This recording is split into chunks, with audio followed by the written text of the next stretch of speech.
On va regarder ensemble la correction des deux exercices.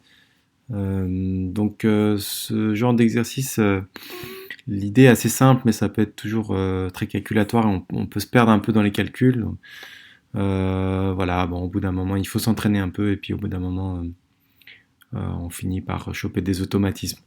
Alors comme vous n'avez pas beaucoup de feuilles de TD à disposition, je ne vais pas vous en vouloir. Mais voilà. Si on prend ce modèle-là, voilà, notre sortie y égale x1, est-ce qu'on peut linéariser? Donc on part avec notre y égale x1, donc ça c'est notre première variable z1. On dérive une fois, on a x.1, x2, donc c'est notre deuxième variable z2. Bon, je les note déjà z1, z2 parce que je sais que ça va marcher, je sais qu'on pourra linéariser entrée-sortie. Voilà, parce que comme on doit dériver 4 fois pour avoir le u qui apparaît, voilà, c'est certain que ça va marcher. Donc je dérive une deuxième fois, j'ai x.2, donc cette fois j'ai moins a sinus x1 moins b x1 moins x3, que je remplis dans z3. La dérivée troisième, donc je dérive ce terme-là, donc moins a cosinus x1 x.1 moins b x.1 x.3. Et donc quand je remplace, ça me donne mon Z4. Toujours pas de U ici. Donc à chaque fois que vous n'avez pas de U, hein, j'ai oublié de le préciser, à chaque fois que vous n'avez pas de U, vous continuez à dériver. Donc la dérivée quatrième, cette fois, il y a bien un U qui va apparaître tout au bout. Donc moins A cosinus x1, ce terme-là, qui est mon Z3. Donc c'est ça que je dérive. Hein. Moins a cosinus x1 fois x.2, c'est le x.2 ici que j'ai remplacé directement, que je peux directement remplacer par z3 si je veux être un peu plus efficace. Là je réécris pour être plus clair. Après donc on a la dérivée du cosinus x1 ici, à x sinus x1 x.1. Et le dernier terme, moins b, cette fois j'ai mis directement z3 et la dérivée de x4 qui est donnée par cette expression ici.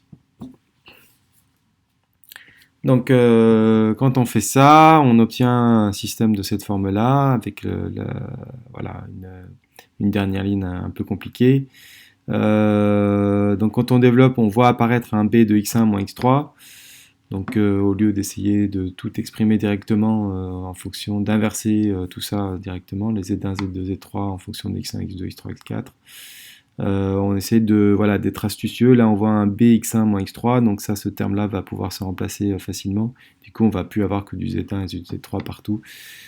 Surtout que donc le x1, je l'ai remplacé par z1, et puis le x2 par z2. Et donc ce terme-là, je le remplace par moins a sinus z1 moins z3 grâce à cette équation ici. Donc quand je remets tout ça là-dedans, ça me donne une expression de cette forme-là.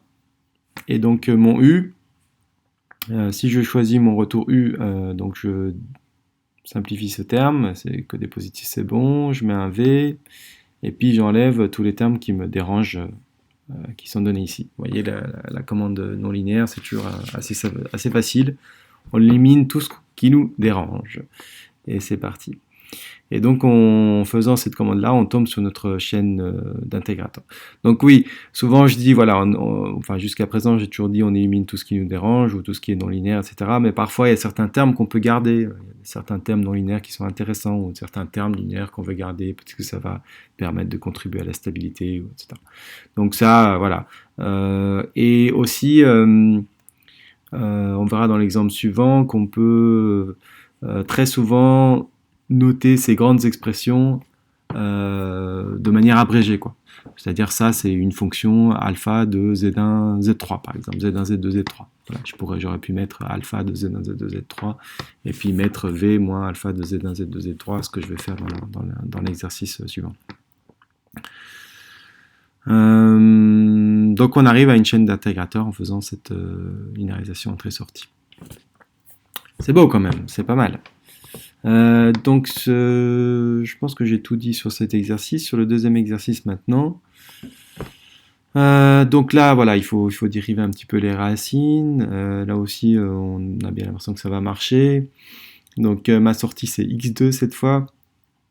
Quand je dérive, j'ai x.2. qui me fait apparaître ce terme-là. Donc il faut que je dérive encore une fois, donc ça va être ma variable z2, toujours pas de u, donc je dérive une dernière fois. Et puis là, donc moi je préfère pour dériver les racines de mettre sous la forme puissance 1,5 et de dériver. Donc du coup ça me donne ces expressions-là. Donc là j'ai un x.1 ici et un x.2 ici, et là c'est les dérivés de mes racines.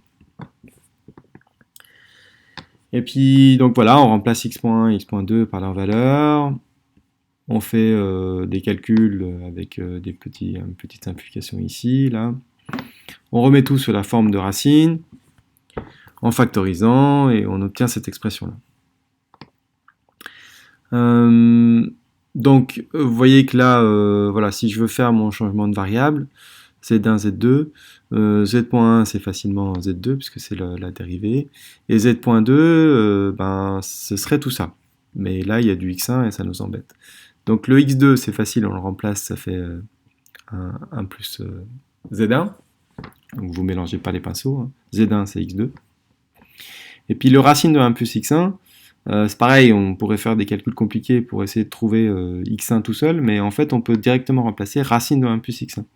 Parce que z2 s'écrivant de cette manière-là, le racine de 1 plus x1 s'exprime en fonction de z2 plus racine de 1 plus le x2 se transforme en z1. Et donc on remplace tout ça là-dedans, on obtient notre modèle en fonction de z, et puis vous voyez, cette fois j'ai noté ce modèle en fonction d'une fonction alpha de z plus bêta de z, u.